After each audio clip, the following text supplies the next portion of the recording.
2012 թվականը մոտենում է ավարտին, սովորաբար ամանորից մեկ ամիս առաջ արդեն բոլորից մոտ տոնական տրամադրություն է լինում, սակայն այս տարի ալավերցիներից քչերն են ոգևորությամբ սպասում նոր տարվան։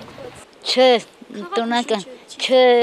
շատ անկնակայոր մարդիկը շատ են շնորհքով ապրեն ազիս, շունչ ներտա, այդ ստիծուտի խմիլ է։ Ոչ միայն նախատոնական օրերին, այլ ընդհանրապես կամած գնաճը ավելանում է։ Դե սովորական գներ են էլի, մեզ մոտ միշտ էլ թանկ է։ Դա բնական է։ Այդ վաճառողները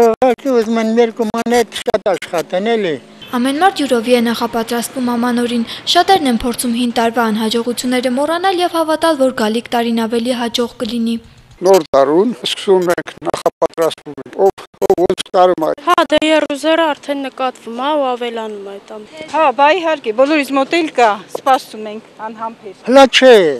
Մի քիչ մոտենա նոր տարին նոր։ Դեռ ոչ, հենց աշխատավարձ ստանում։ Ես դեռ չեմ զգում, բայց 15-ից հետո երևի դեկտեմբերի կզգանք։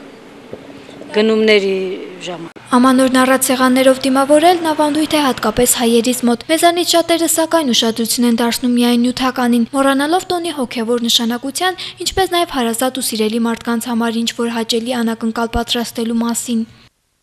Հենց հիմիկվանից էլ, եթե հարմար բան պատահում է, առնում եմ անպայման։ Արդեն մտածում եմ, թե ինչ կարելի է ու ինչ նվիրել։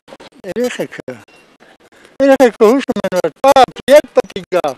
նոր տարի։ Իսկ նվերներին ու ձմեռ պապին անհապեր սպասում են հատկապես փոքրիկները, ովքեր արդեն իսկ սկսել են հետ հաշվարկը։ Նոր տարուն մնաց ընդամենը մի քանի շաբաթ։ Մանեխ Լոպուզյան, Վահագն Ասրյան, լուրեր։